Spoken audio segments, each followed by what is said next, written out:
Welcome back, everyone. We just talked about some of the different things going on with Texas and are they ready for the SEC? It's something that I think a lot of people are hoping the answer is no to, but definitely a team that has a lot of expectations going into this year and a lot of really good things in place. There's no two ways about that. But let's break down some recruiting. There is so much going on in the recruiting trail. We talked about it last week that June is the month. There is so much going to be going on. There's going to be flips. There's going to be tons of recruiting visits, tons of rumors, and a lot of stuff to keep track of. But I promise that I will do that for you, so no worries about that. But it's already started. A lot of the June craziness has already gotten here, and it's definitely something that is going to affect a lot going forward. So I want to start to break this down, and let's start with Keelan Russell. This is one of the biggest quarterbacks in the entire country. I believe ranked number 7 over there at 247 Sports. But he's someone that I had tied to Texas in the past. I thought that Texas was really pushing for this kid, especially because they were pushing for his teammate, DeCorian Moore, at the wide receiver position. I thought it was possible they take him. KJ Lacey decommits, and he finds his way to Bama. Well, it sounds like Bama might just want Keelan Russell, and it sounds like they might just get him. Steve Wiltfong, in fact, put a crystal ball in for him to flip this weekend, so it's possible that the SMU commit might not be that way for any longer. He took a trip to Bama this past weekend, so obviously they made a pretty good impression. There's no two ways about that. Having Michael Penix on the recruiting card for Kalen DeBoer is a huge, huge thing for him going forward, and definitely something that I'm sure helped Keelan Russell maybe be a little bit more inclined to be a Crimson Tide in the future. So there's tons of teams to watch here still.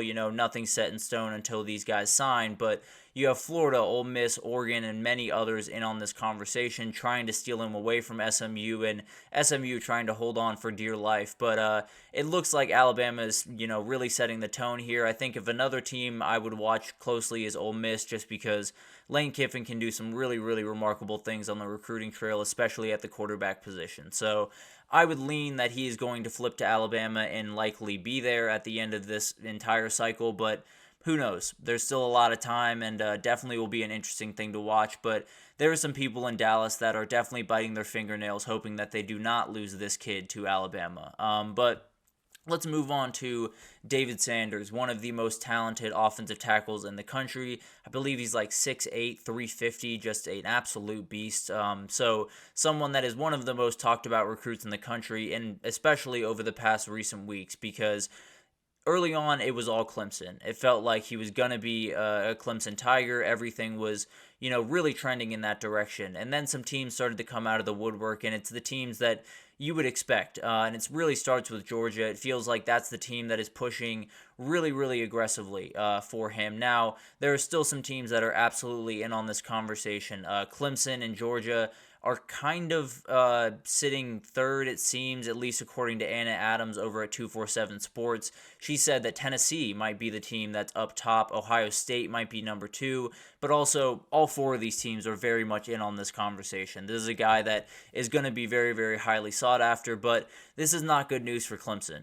Whenever you get a recruit that it seems like he's trending in one direction, trending towards your school, and then you hear a couple other schools start to come into the fray, and you start to fall down those rankings a little bit, it's definitely not what you want, and especially from Clemson's perspective, because when you look at their offensive line recruiting over the last couple of years, particularly last year, it did not go the way they wanted to by any means. And this is a guy that you could absolutely subside some of those worries and be a building block for a number of years to come. So a huge blow to Clemson, and if they can't get this guy on campus, they're going to have to go all out for some other big-time offensive linemen in this class. But this is a Kelvin Banks, Will Campbell type guy who can jump onto the page and start as a freshman, play some really good football, and then make his way down the road to some really, really high draft pick, honestly. I think the ceiling is absolutely through the roof. I know there are some people that are a little bit concerned about him playing tackle at the next level because of the mobility, but I do think he's a very talented kid that absolutely could be a three-year starter and then find his way off to the NFL. And then you had some other teams that made some noise. Michigan turning up the heat, trying to get a little bit better at recruiting. In the Jim Harbaugh era, it was a lot about, we're going to get 20 to 15. That's where we're going to rank in the kind of class rankings for the recruiting, and then we're going to develop, and we're going to do an incredible job at that, and we're going to build really good teams. Sherrone Moore seems to be a little bit more inclined to attack recruiting a little bit more aggressively. I think they're trying to get up into that top 10. Usually the top teams find themselves between 7 and 1. That's usually where you kind of want to find yourself, usually, top 5 if I'm being totally honest. But for Michigan, it's about, making those steps forward, and it seems like they're trying to do that for sure. Another team kicking into high gear is USC, and they have a little bit to worry about with some of these guys, including that guy right there, Justice Terry. He's someone that committed to them after, I believe he was committed to Georgia. He might have just been, leaning that direction. I can't exactly remember right this second, but a very, very talented defensive lineman that USC just plainly needs. They need as many of these big-time guys as they possibly can. They're also going after Isaiah Gibson, another guy that is very, very talented on the defensive line, and if they can lock in both those guys, if they can keep them committed and get them to sign, it's going to be an incredible class. I have no doubts about that. But Georgia's pushing really hard for both these guys, and when Kirby Smart is in on the conversation, you get a little bit nervous, that's for sure. And then they're going after a couple of safeties. They're going after Jonah Williams, who's one of the most talented safeties in the entire country, and definitely they're picking up ground there on guys like Oklahoma and A&M, but at the end of the day, Trey McNutt is the guy to really watch here. He is out of Shaker Heights, Ohio, and definitely someone that it felt like Ohio State was going to win out on, if I'm being totally honest. That's the way I think a lot of people were leaning. That's the way I was leaning for quite some time, but USC is making a big-time push here. So it feels like USC is doing the things that they need to do. They're checking off the boxes of we're attacking the defensive side of the ball more aggressively than we have in the past, and they absolutely need to. So it's going to be fascinating to watch if they can pull in some of these guys. If they can't, then you might have a little bit of worry, but it seems like they're at the very least, trying to bring in all these guys, and as long as they can keep one of Justice Terry or Isaiah Gibson in this class, it will be fantastic. But if they lose them both, then you got some questions down in Southern California about what you're selling, are people buying, essentially. So it'll be fascinating to watch that unfold. Then we got a couple of rapid fire things here. Michael Fafusi, a very, very talented offensive lineman, a guy that seems to be leading, it seems like Texas is leading for this kid and has been for quite some time, but he's making visits around. Oregon is pushing very, very aggressively for this kid among a number of teams, so he's going to start making his official visits throughout this month and definitely will be a big-time player for whoever he goes to. I would lean towards Texas right this moment, but those official visits are hugely important. Another guy that Texas is in on is Riley Pettijohn, a very, very talented linebacker, 4-star. He has set his top 4 schools, and they are Ohio State, USC, Texas A&M, and Texas. It gives you another idea where USC is at in their recruiting cycle. They are just going after everyone they can on the defensive side of the ball, and they're doing a really good job of selling it, at least thus far. It seems like one of the Texas schools might win out here. I think Ohio State is pushing really, really aggressively for him.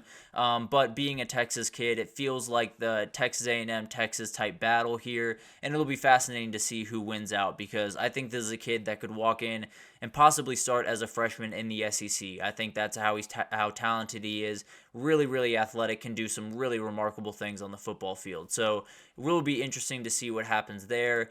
And then you got Caleb Cunningham, one of the most talented wide receivers in the entire country. And for a long time in his recruitment, it felt like it was a Mississippi battle, Ole Miss or Mississippi State. Now it sounds like Auburn might be the number one. In fact, he said as much after this weekend he visited there, and it sounds like they made quite the impression. So maybe this is a little bit more of a 3-horse race from now on, and Auburn seems to be in kind of the catbird seat right now. So it'll be fascinating to watch that unfold. There's so much stuff going on around recruiting, and tons of people had big-time recruiting weekends. Miami had big-time players in town, but Bama also did. We talked about Keelan Russell. They also had Jordan Davison, a 4-star running back, Ty Haywood, 5-star lineman, Derek Smith, one of the best athletes in the entire country. So Kalen DeBoer is putting in a lot of effort to curb some of that, recruiting talk that was happening when he took that job over at Bama. LSU also had a huge weekend. D.A. Pickett, who is someone they really need over there at LSU and seem to be leading for, at least as of right now. The 5-star corner was there. Khalil Lockett, Jamie French, Dorian Brew, all those guys were there. So very, very good group over there in LSU, and hopefully they made some impressions, especially on Jamie French and Khalil Lockett, because some of those guys seem to be trending towards Texas, and they'd love to steal them away from an SEC rival, that's for sure. So definitely going to be a lot of updates throughout this month. We'll likely do this probably once a week because there's going to be tons of stuff happening. Flips and visits and murmurs and everything in between. So we'll definitely keep you updated with all of that stuff throughout everything that happens throughout this month. But we're going to take our last break here. And when we come back, we're going to talk about some players that can make some big time money this year in the NFL. You know, you always have that breakout year. Jaden Daniels made a ton of money this past year when he won the Heisman and became the number 2 quarterback off the board. So definitely a lot of guys that are slated to do that this upcoming year. So we'll break that down right after this. So stick with us.